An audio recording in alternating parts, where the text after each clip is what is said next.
मिनश्शैतानिर्रजीम बिस्मिल्लाहिर्रहमानिर्रहीम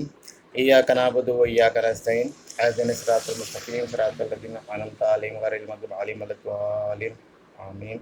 व तुइज़्ज़ु मन तशाअ व तुज़िल्लु मन तशाअ बियदिकल खैर इन्नका अला कुल्लि शैइन क़दीर।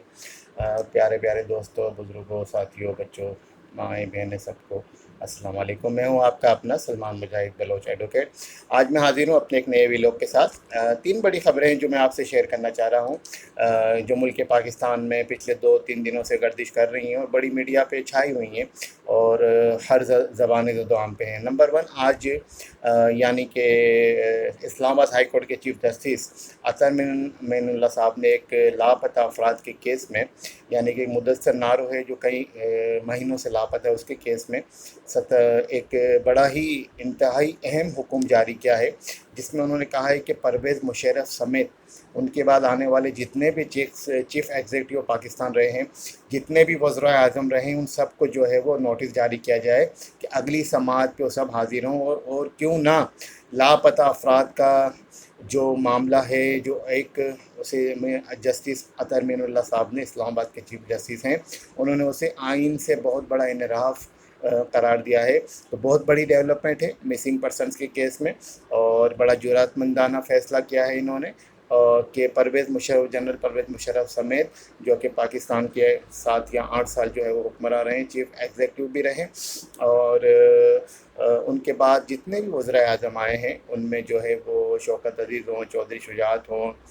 नवाज़ शरीफ हों या और भी कोई हों, उनको जो है वो नोटिस जारी करने का हुक्म दे दिया गया है। तो मैं समझता हूँ कि लापता अफराद के लिए एक बड़ा ही अहम मसला है, क्योंकि लापता अफराद का मसला ऐसा है जो सालों साल से मुल्क पाकिस्तान में चल रहा है। चाहे वो कराची का मसला हो, कराची में MQM के कारकुनों का मिसिंग पर्सन का इशू हो, चाहे वो बलूचिस्तान में लोगों का वहाँ पर जो है वो बलोचों का मिसिंग पर्सन का इशू हो, चाहे KPK में हो, चाहे पाकिस्तान किसी भी कोने में हो, ये लापता मिसिंग पर्सन का मसला बड़ा ही अहमियत इख्तियार कर गया और दिन ब दिन बढ़ता जा रहा है। उस पर हर जगह से सदा एहतजाज बुलंद हो रही है और हम समझते हैं कि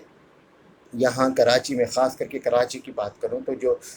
यहाँ की जमात है MQM पाकिस्तान, उसके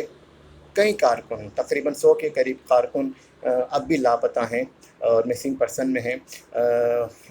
गो के सिंध हाई कोर्ट में उस हवाले से कहीं कॉन्स्टिट्यूशनल पटिशन्स, आइनी दरख्वास्तें आज भी ज़ेर समाअत हैं, लेकिन कोई पुरसान हाल नहीं है। तो इस डेवलपमेंट को मैं इंतहाई अहम करार देता हूँ। एक इंतहाई अहम मोड़ है पाकिस्तान की अदलिया की तारीख़ में, कानून की तारीख़ में, पाकिस्तान की तारीख़ के लिए, कि जस्टिस अतर मेनुल्लाह साहब ने, जो इस्लामाबाद हाई कोर्ट के चीफ जस्टिस है, एक इंतहाई अहम हुक्म जारी किया है और मुदस्सर नारो केस जो चल रहा है, जो लापता है, उसके हवाले से 17 जून को उसकी अगली समाअत होगी। उसमें जो है देखें क्या होता है कि कौन कौन किस को नोटिस जारी होता है और कौन कौन वहाँ पर हाजिर होता है। इसके बाद दूसरी बड़ी ख़बर है, आपने सुना होगा कि जी वो 2 दिन से एक बड़ी ऑडियो टेप का तस्करा चल रहा है, जिसमें बिज़नेस टाइकून मलिक रियाज हैं और सियासी बाजीगर, सियासी गुरु, साबिक सदर और पीपल्स पार्टी के चेयरमैन आसिफ अली जरदारी साहब की मुबैना ऑडियो टेप का एक हवाला चल रहा है और उसमें जो है वो मलिक रियाज साहब मुबैना तौर पे ये कहते पाए गए हैं कि जी वो ख़ान मुझे मैसेज कर रहा है कि जी मुझे मेरा पैचअप करा दें, मेरा सुलह करा दें, मेरा कॉम्प्रोमाइज़ करा दें, बार बार मैसेज कर रहे हैं और मुझे आज बहुत सारे मैसेज किए हैं। उस पर जरदारी साहब कहते हैं कि अब तो इम्पॉसिबल है ना। तो इट मीन्स के दोनों की आवाज़ें मिलती हैं, बिल्कुल हम सब ने उनकी आवाज़ें सुनी हुई हैं, लेकिन जो तहरीक इंसाफ के लोग हैं उसे डिनाई कर रहे हैं, लेकिन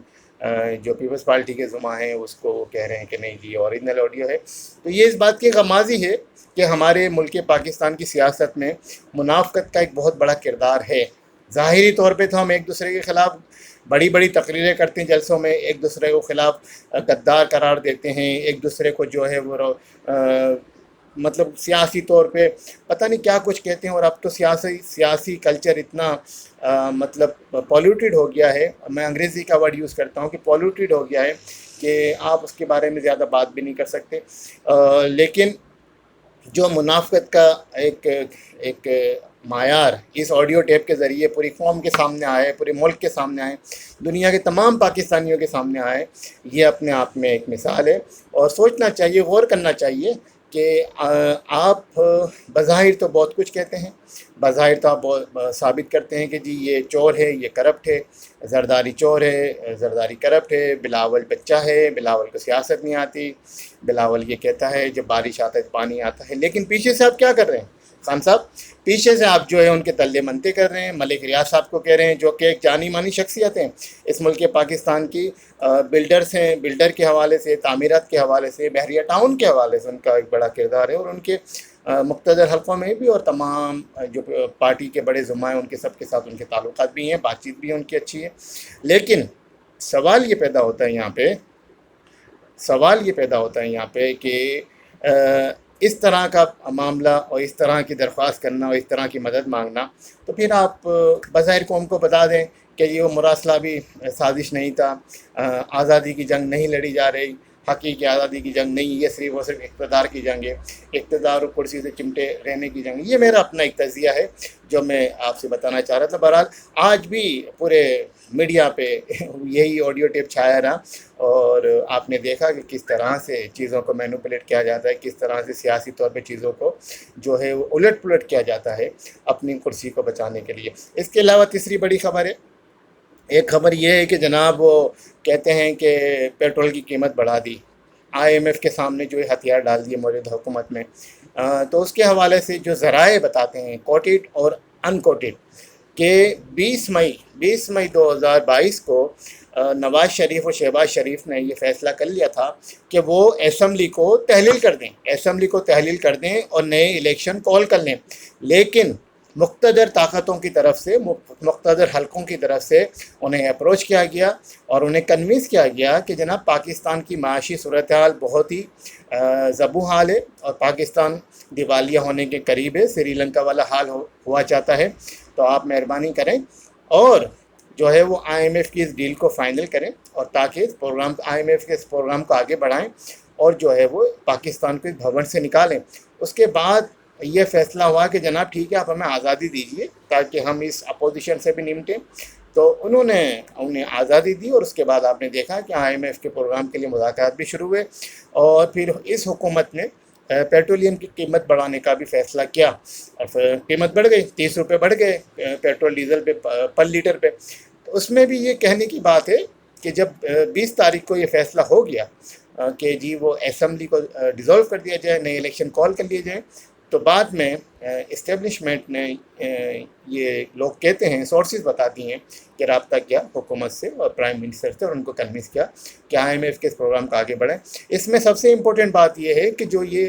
پیٹرولیم پرائسز جو بڑھائے گئے، تو پچھلی جو ہماری حکومت تھی اس ملک پاکستان کے، عمران خان صاحب، ان کے جو وزیر خزانہ تھے شوکت ترین صاحب، وہ خود اپنی پریس کانفرنس میں کہہ چکے ہیں کہ ہمیں آئی ایم ایف کے ساتھ یہ معاہدہ کرنا پڑا ہے اور ہم ہر مہینے 4 روپے پیٹرول اور ڈیزل کی پرائسز پہ بڑھائیں گے۔ تو جو ان کا بویا ہوا تھا وہ اس حکومت کو کاٹنا پڑ رہا ہے۔ کہنے کا یہ مقصد ہے کہ یہ آج یہ واویلا کرنا کہ جناب پیٹرول بم گرا دیا، پیٹرول کی قیمت بڑھا دی، مہنگائی کر دی، وہ تو پچھلے 3-3.5 سالوں سے ہوتی بھی آ رہی ہے۔ اس ملک پاکستان میں مزید مہنگائی ہوگی ابھی، اور مزید ابھی پیٹرول کی قیمت بھی بڑھنی ہے، بڑھائی جائے گی۔ بہرحال اللہ مالک ہے، اللہ بہتر کرنے والا ہے، اور آپ دیکھیں کہ ملک ہے تو ہم سب ہیں، ملک ہے تو یہ سیاسی جماعتیں بھی ہیں، ملک ہے تو یہ حکومتیں بھی ہیں، ملک ہے تو یہ معاملات بھی ہیں، اور آپ دعا کیجئے، ہم بھی دعا کرتے ہیں، اللہ پاک پاکستان قائم و دائم رکھے۔ یہ 3 بڑی خبریں تھیں آج کے بھی لوگ میں۔ تو یہ میرا یوٹیوب چینل ہے، آپ اسے لائک بھی کیجئے، آپ اسے سبسکرائب بھی کیجئے، اور آپ اس میری ویڈیو کو شیئر بھی کیجئے۔ اپنے سلمان مجاہد بلوچ کو اجازت دیجئے، والسلام، اللہ حافظ، تھینک یو۔